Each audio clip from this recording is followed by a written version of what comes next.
Start பண்ணி விட்டு இதுதான் record. Good afternoon to all of us.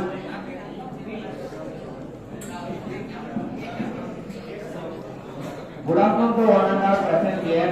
I feel privileged to extend a warm welcome to everyone gathered here. First of all, I would like to thank our correspondent ma'am, Bharat Vidya Shiromani, Dr. Vandana Sutharanam ma'am for giving permission to arrange this program, Career Guidance. I would like to welcome our today's chief guest, Mr. A. Prasad, Senior Aptitude Trainer and Branch Manager, Veranda Racer at E-Road. I welcome you, sir. I would like to welcome our Principal, Dr. M. Ramesh, sir, who is always guiding us always. I would like to welcome all the staff members, non-teaching staffs, and my dear friends. I am sure that you all will enrich with the knowledge after completion of this event. Thank you.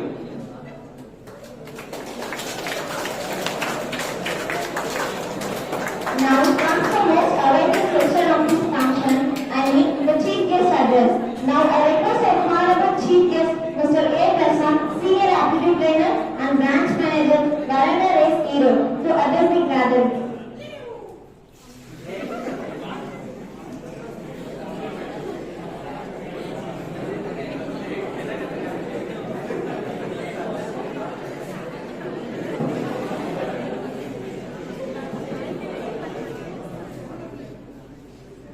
Very interesting talk. Money and arrow.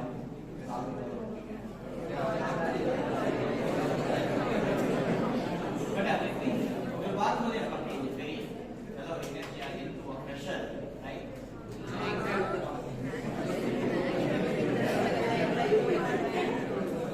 Career guidance. What you all feel about this program? இந்த program நம்ம கொஞ்சம் இன்டராக்டிவா கொண்டு போகலாம். Right, நான் மட்டுமே பேசிக்கலாம நம்ம கொஞ்சம் இன்டராக்டிவா கொண்டு போகலாம். எல்லாரும் பேசலாமா? What you all feel about this program, career guidance?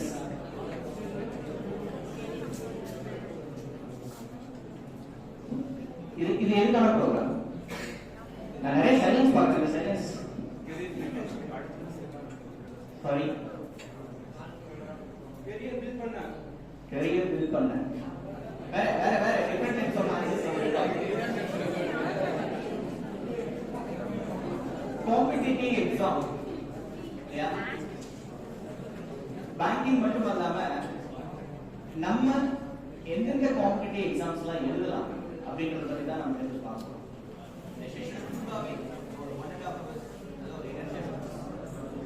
Competitive exam முதல்ல இதெல்லாம் காம்படிட்டிவ் எக்ஸாம் நான் முடிக்கிறேன். எவ்வளவு பேருக்கு இங்க ஒரு அரசு வேலைக்கு போகணும்னு ஒரு ஆசை?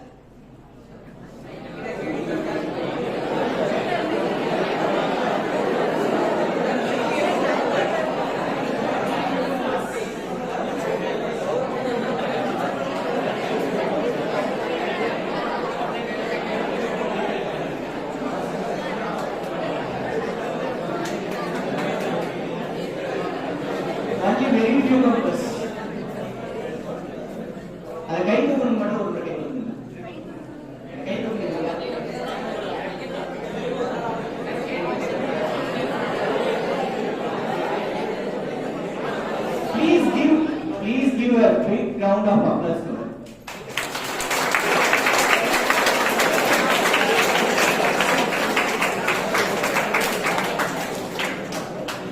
So விஷயம் செய்யறதுக்கு முன்னாடி அவங்களுக்கு ஊக்கம் இல்லையா?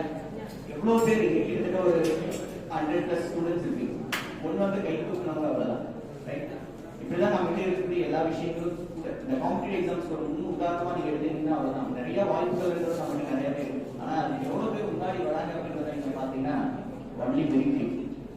இதுல ரெண்டு விஷயமா நம்ம யோசிக்கலாம். ஒண்ணு அறியாமை, இல்ல இன்னொன்னு இயலாமை. அறியாமையா இயலாமையான்றது எனக்கு தெரியல. அறியாமையா இருந்தா அதை நம்ம தெரிஞ்சுக்க போறோம், இயலாமையா இருந்தா அதை நம்ம எப்படி நாம எடுத்துக்க போறோம். சரி, என்னென்ன காம்படிட்டிவ் எக்ஸாம்ஸ் நமக்கு இருக்கு? ஏன் முதல்ல இந்த காம்படிட்டிவ் எக்ஸாம்ஸ் நம்ம கொண்டு வராங்க? எதற்காக ஒரு காம்படிட்டிவ் எக்ஸாம்? ஒரு அரசாங்க துறைக்கு நம்ம போகணும். இல்ல மத்திய அரசோ ஒரு மாநில அரசோ வேலைக்கு நம்ம போகணும் அப்படின்ற பட்சத்துல எதுக்காக காம்படிட்டிவ் எக்ஸாம் கொண்டு வராங்க? எதுக்காக நமக்கு ஒரு எக்ஸாம் செமஸ்டர்ல ஒவ்வொரு செமஸ்டர் ஒரு எக்ஸாம் இருக்கு இல்லையா? எதுக்கு எக்ஸாம் பண்ணுறோம்? வேலிடேஷன், நம்ம படிச்சதை நம்ம திருப்பி பார்க்கறது, ரைட்டா? அந்த மாதிரி காம்படிட்டிவ் எக்ஸாம்ஸ்ல திறமையான ஆட்களை மத்திய அரசுக்கும் மாநில அரசுக்கும் நம்ம எடுத்து கொடுக்கறதுக்காக அது காம்படிட்டிவ் எக்ஸாம். இன்னொரு வகையில சொல்லும்போது this is called a filtration process கூட சொல்லலாம். இப்போ செகண்ட் இயர் அட் ஃபைனல் இயர்ல நம்ம காலேஜ்ல இருந்து எவ்வளவு பேர் வெளியே வருவீங்க? ஃபைனல் இயர் வந்து நம்ம காலேஜ்ல இருந்து எவ்வளவு பேர் வெளியே வருவீங்க? I'm just giving a simple example to understand the situation. For 500 members வருவாங்க இல்லையா? அரௌண்ட் இப்போ நமக்கு ஈரோட்ல மட்டும் நீங்க எடுத்து பாத்தீங்கன்னா எவ்வளவு காலேஜஸ் இருக்கும்? 10 colleges, 14 colleges, arts and science, engineering, இந்த காலேஜஸ்லாம் நீங்க எடுத்து பார்க்கும்போது அரௌண்ட் 14 காலேஜஸ் நமக்கு. இப்போ இந்த காலேஜஸ்ல வெளியே வர ஸ்டூடெண்ட்ஸ் ஒவ்வொரு காலேஜ்க்கும் மினிமம் ஒரு 500 ஆவரேஜா சொல்றாங்க. என்னென்ன டிபார்ட்மெண்ட் இருக்கீங்க? சிஎஸ்சி, ஐடி, சிவில், மெக்கானிக்கல், எல்லாமே இருக்கீங்க.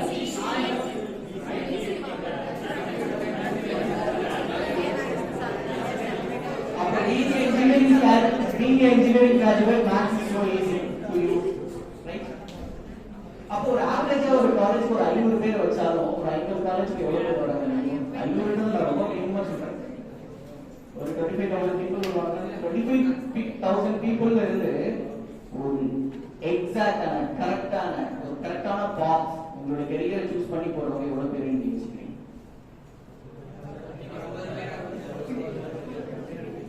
Getting different kind of answers. Yeah, ஒவ்வொருத்தருக்கும் ஒவ்வொரு மனப்பாங்கு இருக்கு. ஒருத்தர் 50, 60, ஒருத்தர் 100, ஒருத்தர் 200, ஒருத்தர் 400, இந்த மாதிரி ஒரு டிஃபரெண்ட் ஆன்சர்ஸ் இருக்கு. அதெல்லாம் நம்ம எங்க இருப்போம்னு நீங்க யாராவது ஒரு யோசிச்சு பாருங்க. ஒரு 50 பேர் இருக்கு இல்லையா? அந்த 50ல நம்ம எங்க இருப்போம்?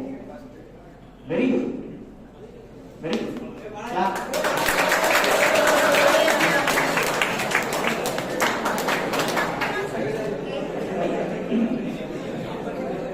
Coming back to the point, competitive exam.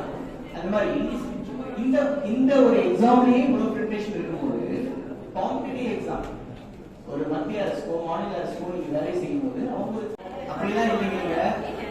Competitive exam யாருக்கான எக்ஸாம் அப்படின்னு பாத்தீங்கன்னா டாப்பர்ஸ்க்கான எக்ஸாம் அப்படின்னு நம்ம சொல்றாங்க. ஏன்னா வெளியில வர எல்லாருமே டாப்பர்ஸ் தான். ஃபர்ஸ்ட் ரேங்க் இருக்கிறவங்க, செகண்ட் ரேங்க் இருக்கிறவங்க டாப்பர்ஸ்க்கு, ரைட்? இப்போ நம்ம யூனிவர்சிட்டி எக்ஸாம் நம்ம எழுதுறோம்னு வச்சுக்கோங்க, உங்களுடைய மினிமம் பாஸ் மார்க் எவ்வளவு? இல்லைன்னா பேஜ் நம்ம ஒரு 40 பேஜ் 42 பேஜ் மறந்துச்சு. 42 பேஜ் மட்டும் நம்ம கிளிக் பண்ணிட்டு வந்தா நம்மளால பாஸ் ஆக முடியுமானா அது கிடையாது, ரைட்?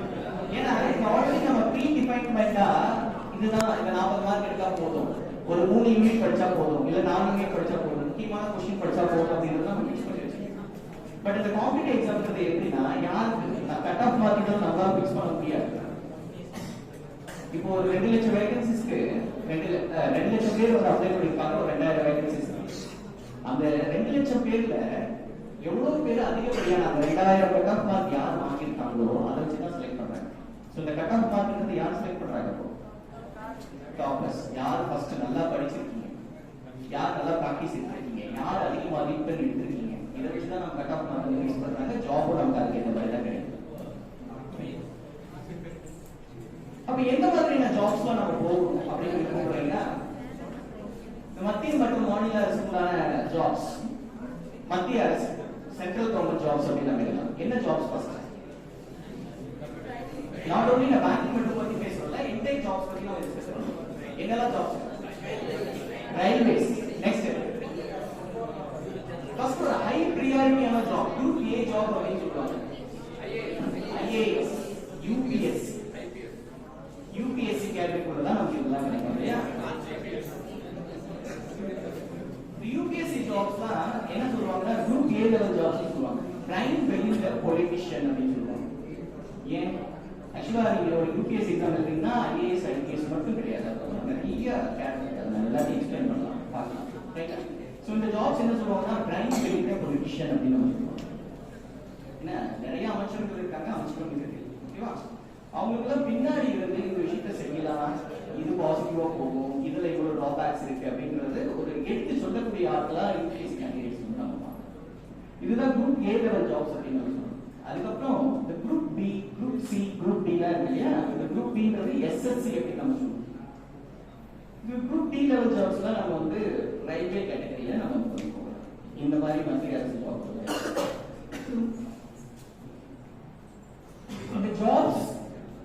இந்த ஜாப்ஸ் இந்த மத்திய அரசு ஜாப்ஸ்க்கு அப்புறம் மாநில அரசுலயும் ஒரு சில ஜாப்ஸ்லாம் இருக்கு. நம்ம ஒரு சில இன்னுமே நிறைய பேர் வந்து நம்ம தமிழ்நாடை பொறுத்தவரைக்கும் இந்த காம்படிட்டிவ் எக்ஸாம் எழுதுறது ரொம்ப கம்மியா இருக்கு. அப்பார்ட் ஃப்ரம் டிஎன்பிஎஸ்சி மட்டும்தான் நமக்கு உண்டான வேகன்சிஸ் அதிகமாக இருக்கோ இல்லை அவ்வளோ பேர் அப்ளிகேஷன் போடுறீங்களோ எனக்கு தெரியல. நிறைய வேகன்சிஸ் வந்து சென்ட்ரல் கவர்மெண்ட் எக்ஸாம்ஸ்லயே இருக்கு. லைக் யூபிஎஸ்சிலாம் நம்ம எழுதுறது ரொம்ப கம்மியா இருக்கும். எஸ்எஸ்சி பத்தியான அவேர்னஸ் ரொம்ப பேருக்கு இங்க கிடையாது. நார்த் இந்தியன்ஸ் நீங்க பாத்தீங்கன்னா அவங்க எஸ்எஸ்சி ஃப்ரம் அவங்களுடைய காலேஜுடைய கரியர்ல இருந்து ஸ்டார்ட் பண்ணி எடுத்துட்டு போவாங்க. காலையில கிளாஸ் இருக்கும், மதியம் வந்து அவங்களுடைய அதுக்குண்டான எஸ்எஸ்சிக்குண்டான ப்ரிப்பரேஷன். ஏன்னா அவங்க ஆல்ரெடி அந்த கோலை வந்து செட் பண்ணிருப்பாங்க. நான் இதுதான் ஆக போறேன், இதுதான் அப்படின்ற மாதிரி, நான் அந்த எஸ்எஸ்சிக்கு உண்டான ஜாப்ஸ் தான் போக போறேன், யூபிஎஸ்சிக்கு உண்டான ஜாப்ஸ் தான் போக போறேன் அப்படின்ற மாதிரியான டிட்டர்மினேஷன். ஸோ இதெல்லாம் பத்தி எக்ஸ்பிளைன் பண்றதுக்காக தான் நாங்கள் வந்திருக்கோம். We are from Varandaris Erode branch. Varandarisல கிட்டத்தட்ட 27 பிரான்ச்சஸ் இருக்கு ஆல் ஓவர் தமிழ்நாட்டில். இது எல்லாமே நம்ம ஆந்திரா, தெலுங்கானா, கர்நாடகா, கேரளா இந்த மாதிரியான ஸ்டேட்ஸ்லயும் நம்மளுக்கு கோச்சிங் இன்ஸ்டியூட்ல இருக்கு. கிட்டத்தட்ட இதுவரைக்கும் நாங்கள் வந்து ஒரு 3 lakh ஸ்டூடெண்ட்ஸ் நாங்கள் ட்ரைன் பண்ணியிருக்கோம். இந்த வருஷம் மட்டும் நான் கிட்டத்தட்ட எங்கள் ஈரோடு இருக்கக்கூடிய காலேஜஸ் நான் பார்த்துருக்கேன். ஒரு 15,000 ஸ்டூடெண்ட்ஸ் நிறைய ஒரு மீட் பண்ணியிருக்கேன். அவங்களுடைய கைடன்ஸ் நான் கேட்டிருக்கேன். அவங்களுடைய பாயிண்ட் உங்களுக்கு நான் பேசுகிற மாதிரி இதுக்கு முன்னாடி நான் பேசியிருக்கேன். அட் ப்ரெசென்ட் நம்மளுடைய கோச்சிங் இன்ஸ்டியூட்ல மட்டும் 3 lakh ஸ்டூடெண்ட்ஸ் படிச்சுட்டு இருக்காங்க. 50,000 ஸ்டூடெண்ட்ஸ் 50,000 பிளஸ் ஸ்டூடெண்ட்ஸ் இது வரும் அவங்களுடைய கரியர்ல ஒரு பேங்கிங்லயோ, எஸ்எஸ்சிலயோ, டிஎன்பிசிலயோ பண்ணிட்டு இருக்காங்க. At present we have 1000 more staff நம்மளுடைய Varandaris branches all over branchesல ஒர்க் பண்ணிட்டு இருக்காங்க. We are here guide you what is the competitive exam. Let me go one by one. Competitive exam இதுல இருக்கக்கூடிய அரசாங்க வேலை பத்தி தான் நம்ம முழுக்க பார்க்கணும். ஏன் அரசாங்க வேலை? ஒரு சிலருக்கு இப்போ எல்லாருக்குமே ஒரு பாயிண்ட்ல நீங்க எப்பவுமே ஒரு வேலையை நீங்க சூஸ் பண்ணி போக போறீங்க. கரெக்டா? அட் பிரசன்ட்ல நீங்க ஒரு 5 இயர் முடிச்சுட்டு வெளியில போகும்போது கண்டிப்பா ஏதாவது ஒரு ஜாப்ன்றது ஒரு நீடியா இருக்க போகுது. எந்தெந்த மாதிரியான ஜாப்ஸ் நீங்க வந்து போகணும்? அரசாங்க வேலை மட்டும் போகணும்னு சொல்லலைங்க. You have an option. உங்களுக்கு ஒரு ஜாப் போகணும்னா இந்த விஷயங்கள்லாம் எனக்கு இருந்தா நல்லா இருக்கும் அப்படின்னு எல்லாருக்கும் ஒரு டிசைடு, ஒரு கனவு இருக்கும். ரைட்டா? என்னெல்லாம் ஜாப்ஸ் இருக்கு, என்னெல்லாம் ஐடியா இருக்கு, எந்தெந்த மாதிரியான ஜாப்ஸ் நீங்க வந்து எதிர்பார்க்குறீங்க? ஒரு ஜாப் ஒர்க் பிளேஸ்ன்றது ஒன்று இருக்கணும் இல்லையா? அது எந்த மாதிரிலாம் எதிர்பார்க்குறீங்க?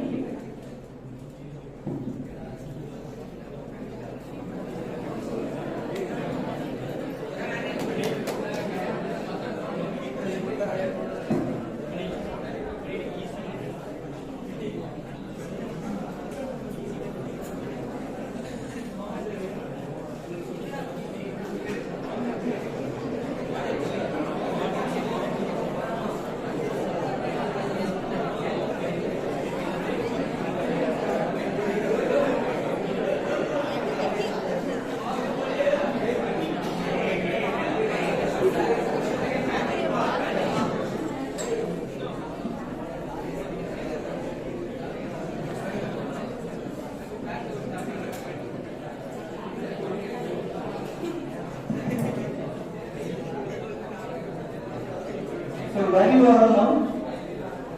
From the slide. Engineering, yeah. So what's the next? What's the next? So, yeah, what's the next அப்படின்றது வாழ்க்கையில ஒரு தேவையான விஷயம். எல்லா டைமும் அடுத்தடுத்து நீங்க 10th தான் ரொம்ப கஷ்டமான விஷயம். நீங்க பாஸ் ஆகிட்டா 12th போயிடலாம், நல்ல குரூப் எடுத்துடலாம். 12th முடிச்சு நீங்க காலேஜ் போயிடுவீங்க. காலேஜ் முடிச்சுட்டு வேலைக்கு போகணும். வேலைக்கு போனோம்னா ஒரே வேலையில அங்கேயே நின்று போறியா அப்படின்னா கிடையாது. உனக்கே ஒரு சில நேரத்துல ஒரு சல்போன் அடுத்தடுத்த வேலையை அடுத்தடுத்த உனக்கு பிடிச்ச மாதிரி மூவ் ஆகும். ஸோ இந்த வாட்ஸ் நெக்ஸ்ட் அப்படிங்கிறது ரொம்ப ஒரு இன்றியமையாத ஒரு விஷயம். இதுல எப்பவுமே இருந்துகிட்டே இருக்கும். இந்த கீபோர்டு வந்து ஒரு எப்பவுமே அப்டேட் பண்றதுக்கான ஒரு வாய்ப்பான இருக்கு.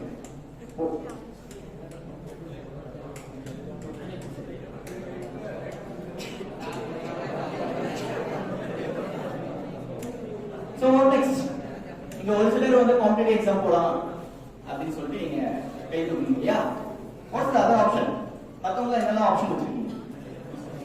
Business, very good answer.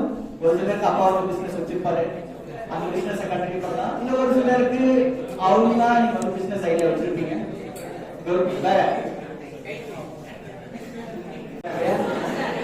ஆனா நமக்கு வாய்ப்பு இல்லையே.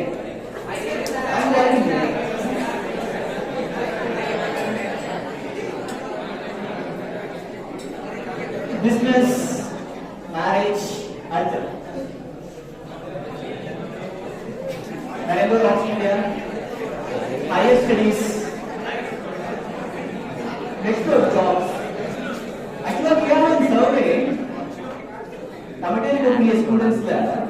இது வந்து நீங்க பார்க்கும்போது நான் டிராவல் பண்ணக்கூடிய ஸ்டூடெண்ட்ஸ்ல இது வந்து பார்க்கும்போது majority of the students like only job. கண்டிப்பா உங்களுக்கு ஜாப் கிடைக்கும். 10% of the students will like to do higher studies. Like 5% of people வந்து marriage go பண்ணாங்க. All the best. Business. Arunachalam வந்து பார்த்தாங்க. ஆப் பண்ணிட்டு வந்தாரு. Business அந்த ஐடியா இருக்குல்ல. So இந்த job the future job பத்தி தான் நம்ம டிஸ்கஸ் பண்றோம். அந்த job எந்த மாதிரியான jobs இருக்கணும் அப்படினா. So what our suggestion is government job. ஏன் இந்த government job நான் எதுக்கு சொல்றேன்? ஏன்னா எல்லாத்துக்கும் ஒரு பாயிண்ட் இருக்கு. ஏன் இந்த கவர்மெண்ட் ஜாப் அவங்க ரெக்கமெண்ட் பண்றாங்க? லஞ்சம் வாங்கலாம். எக்ஸாம் வாங்காதீங்கிறது தான் என்னுடைய வாதா இருக்கு. வேற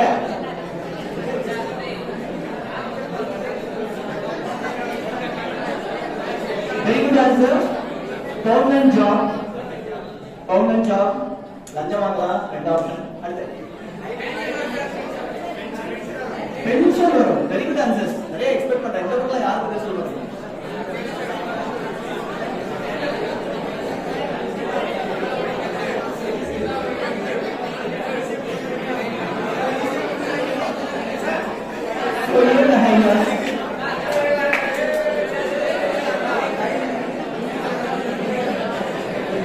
What is it? Job security.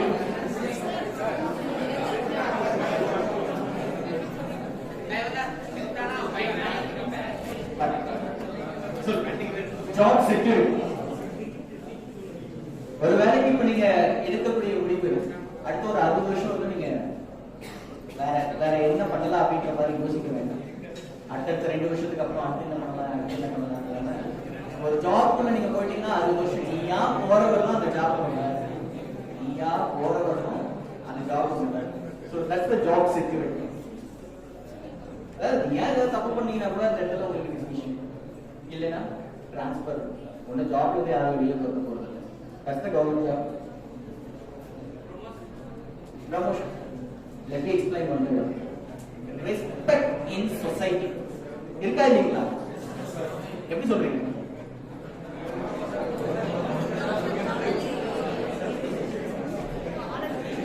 இப்போ உங்களுடைய அடையாளம் என்னப்பா? இப்போ உங்களுடைய அடையாளம் இன்ஜினியர்ஸ். இன்னும் ஸ்பெசிபிக்கா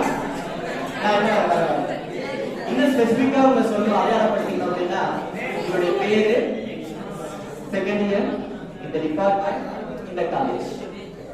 அடுத்த வருஷம் போகும்போது அதுக்கடுத்து போகும்போது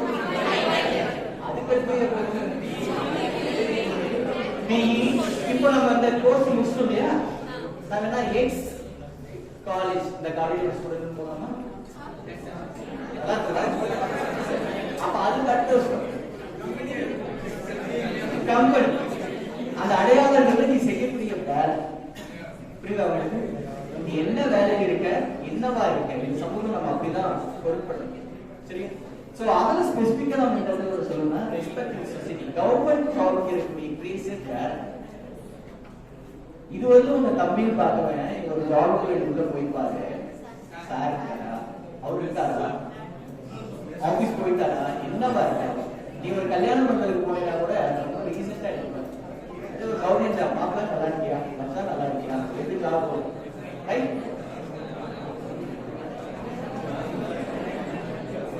ஹை சேலரி, ஹை சேலரி. இன்னைக்கு ஒரு என்ட்ரி லெவல் ஜாப்ஸ்க்கு இருக்கக்கூடிய சேலரி, ஒரு ஸ்கில்டு லேபருக்கு கவர்மெண்டால பிக்ஸ் பண்ணிருக்கக்கூடிய மாத சம்பளம் எவ்வளவு இருக்கு?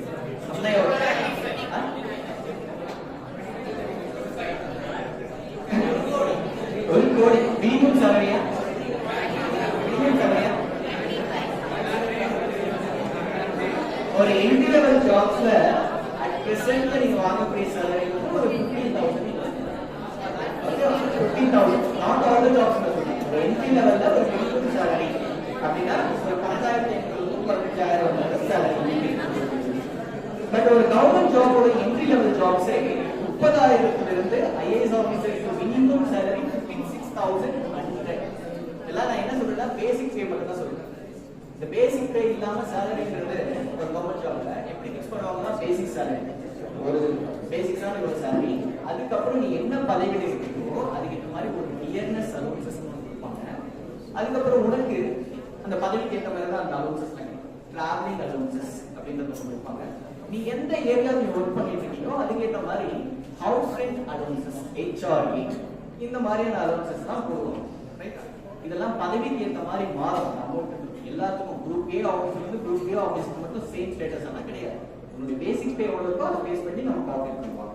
சோ ஹை சேலரி, இந்த ஹை சேலரி இதோட இருக்க போதா, ஒரே பாயிண்ட்ல இருக்க போதான்னா அது ஆட்டோமேட்டிக்கா ஒரு 3 months 4 months 6 months அதனுடைய ஜாப் நோட்டிபிகேஷன்லயே உங்களுக்கு ப்ரொஃபைல்லே கொடுத்துருப்பாங்க எப்போ உங்களுக்கு சேலரி ஹைக் ஆகும் அப்படிங்கிற விஷயம்.